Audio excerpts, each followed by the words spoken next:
اللہ الرحمن الرحیم وما کانا لنفس ان تموت الا باذن اللہ کتابا مؤجلا، اور نہیں ہے اختیار کسی جان کو کہ وہ مرے اللہ کے حکم کے بغیر، لکھا ہوا ہے موت کا وقت معین۔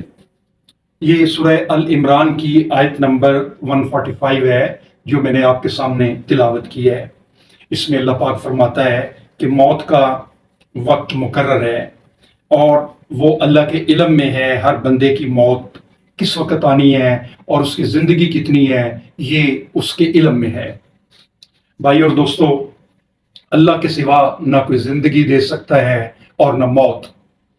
یہ آیت مبارکہ ان چند آیتوں میں سے ہے جو مسلمانوں کو موت کے خوف سے بے نیاز کر دیتی ہے، جس کی وجہ سے مسلمان اللہ کے دشمنوں سے اس طرح لڑتا ہے کہ جیسے اس کو زندگی سے زیادہ موت عزیز ہے۔ وما علینا الا البلاغ۔